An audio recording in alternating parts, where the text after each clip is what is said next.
Welcome back from the break. You're still watching This Week, and I'm Somna Sambo.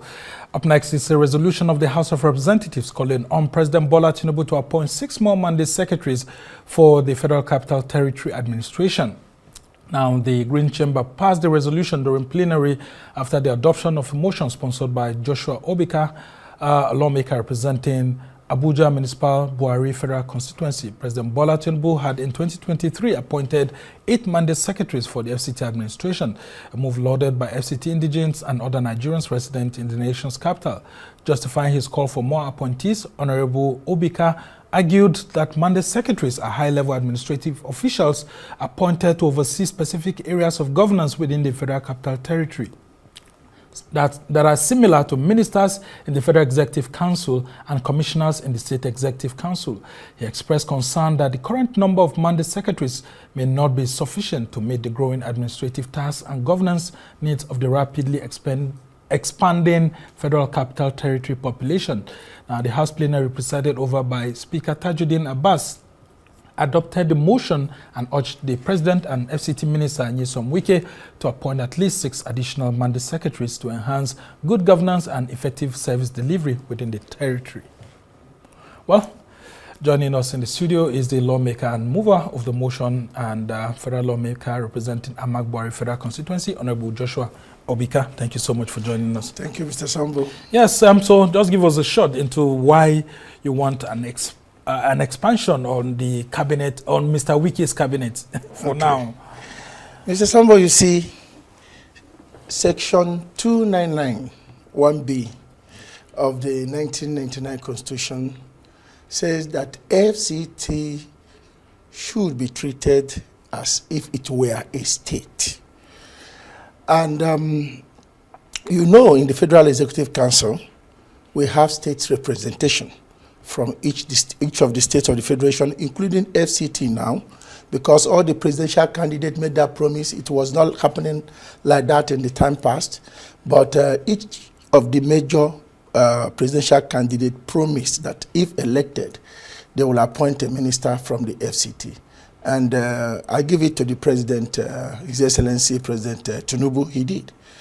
And in the states, the governors do appoint a representation from each of the local governments. And the Constitution said that FCT should be treated as if it were a state. Now in FCT, we have representation by geopolitical zone. And I'm not against that. Abuja is the Commonwealth of Nigeria. But we have 6 area councils. And these 6 area councils should also have representation in the ministerial cabinet. Why? If not that we have an active minister right now in FCT, who on his own goes out of his way, going around all the nook and crannies of FCT to see what can be done, because we are far behind. You know, before, developments don't used to get down to the rural communities. Now, before now, we have ministers that come and sit at Area 11. They don't even move out of the federal capital city. They don't know what is happening in Abaji, what is happening in Kwali, what is happening in Kuje. Even close here at Buhari, if you go down there, you see that it's not a lot that has happened in that place. But with this representation now, mandate secretary representing each of these area councils will be able to table their needs when issues are coming up in the ministerial cabinet. So that is the issue of inclusivity, and that will expedite developments in our rural communities. That is the need for that particular motion. All right. Well, you brought in form of a motion, yes, and then it's already been passed by the House. Yes. People are asking, what next? I mean, motions are advisory. I mean, yes, the president may decide to take it or leave it. Minister may decide to take it or leave it. I mean, what now next? The Committee on FCT and also Committee on Area Councillors, Darimakas, can now take it up. Then that can be integrated even into our constitution to make it be an institutional thing, not that any minister or president that wishes to do so. And people will ask, why not a bill? Why didn't you make it a bill? Now, it's when it comes from the committee, it gathers all the support that is required. Now the House has resolved on it. It's not just about Chinedu. The House sees that particular motion as something that is worth doing. And the House has referred it to the committee that will be their work to now bring it even up as a bill. All right. So, very interesting perspective. And I think one of the things that you have passion for is rural development within the Nigerian capital. Talk to us about the issues of compensation. We've seen the Minister of FCT, Nyesom Wike, doing lots of rules. It's been affecting lots of communities. But when it comes to the issues of compensation for demolished houses, it's been a little bit, edgy and political. Talking about the bills, one of the bills that I've introduced in the National Assembly is the Bill of Original Inhabitants Resettlement and Compensation Agency. If that bill is fully passed, now we have gone through the first reading, we are going to the second reading right now, that will help to mitigate all these problems that we are facing. Because if truly we have a minister now that is interested in developments in Abuja, that developments should be all interwoven. As you are developing, those that you make on the ground, there must be a way to get them compensated, integrated, or relocated with full compensation. But because of how fast this development is coming now, I see that that is not really happening. If you go to places like Gishiri, they were supposed to move because of the road construction that is going on now. But from the inquiry, from the villagers that has come to me, their cry out is that the amount being given to them to move, even when they have not been given even a specific place to move also, is very, very low. But if you look at that of there's a community called Pigba along the Waru where you have the Apo Outer Southern Expressway. I mean, some of them said actually that they've been given compensations. I don't know if they've also been speaking with you, though it was becoming controversial. No, maybe theirs might be, or maybe theirs was done in a way that they were comfortable with. But the people at the Gishiri is not being comfortable with the way it's being handled right now. Mostly they are youths, whereby you can tell somebody to move and you are paying like 350 naira for a room or something. To construct do you know what is called sockaway? 350,000 you mean? Yes, 250,000. To construct a pit latrine now, you cannot even construct it with 500,000. By the time you will buy the blocks, buy the iron, buy the wood, the labor and everything, not talk less of a house. And some of these people have like third generations with them now. Maybe their grandfather, their father and everything, and they are moving. This will take a toll on them.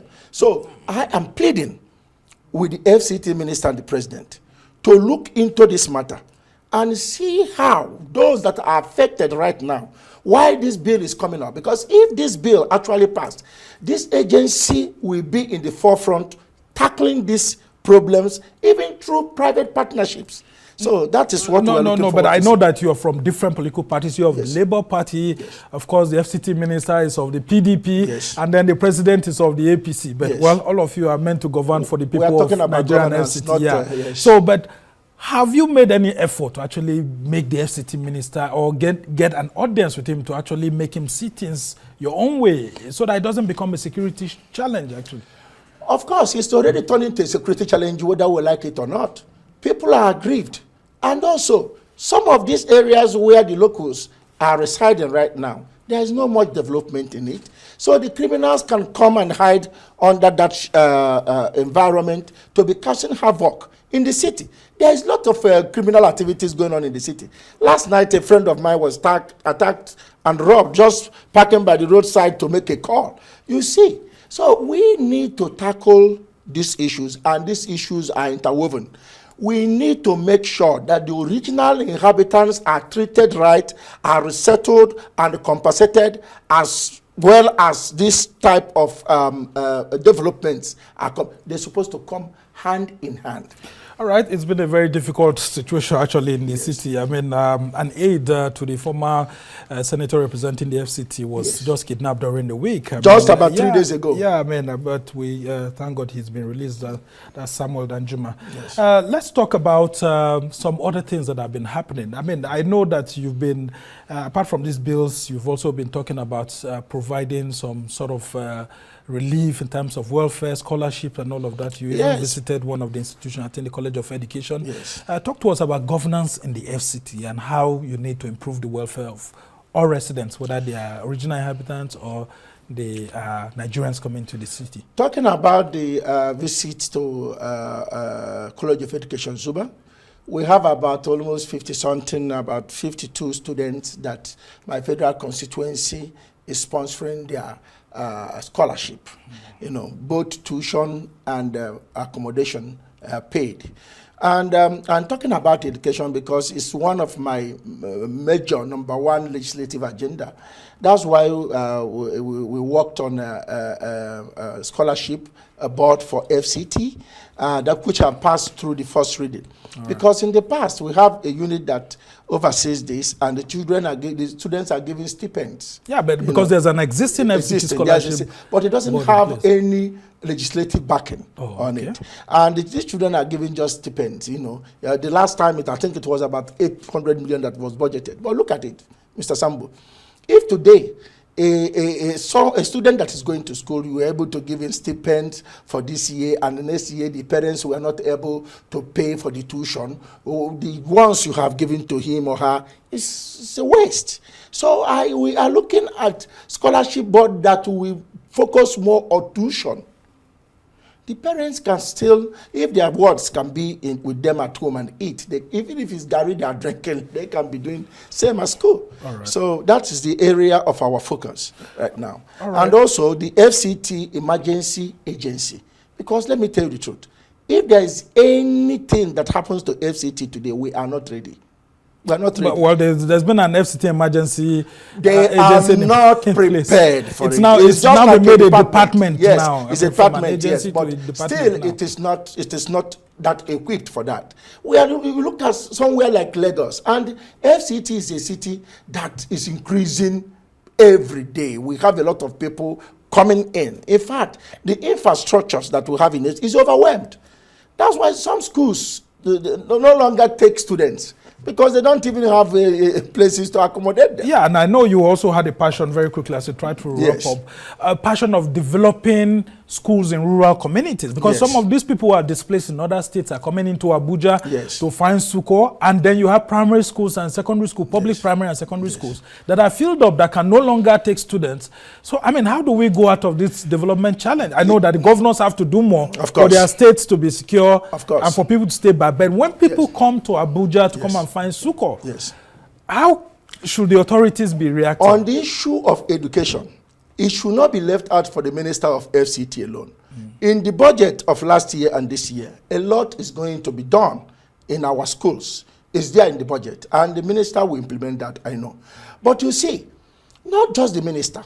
What about the area councils? These people are getting money in billions, and they are not doing much in our primary schools. Well, we had the teachers going on strike. And the teachers just went on strike and come back. But apart from that, even the infrastructures, the teachers are agitating because of the new wage increment. But what about the schools? When it rains, I can tell you that more than 30 or 35% of the schools, the children will not be attending schools because there is no roof. Wow. In FCT, the minister needs a state governed by the president of the Federal Republic of Nigeria. Interesting submission, right. Yeah, because the president is the governor of FCT. Of course. Well, just before I let you go, Honorable Abika, on a political note now, we've seen a lot of Labour Party lawmakers defecting to the APC and so on, and I've been thinking, we haven't heard so much from you. Are you planning to join the bandwagon? Because it looks like everybody is finding succor in the APC. Well, politics is local. For some of them, one or two things must have made them to leave the party to join another party. But politics is local. Have those things been happening to you? FCT here, FCT is known to be opposition based, And apart from that, I have not seen any reason that would make me to leave my political party for now. I have not seen it. Even if the president and minister gives you an olive branch and promise you more projects in the budget? Does olive grow in Nigeria here, Mr. Sambo?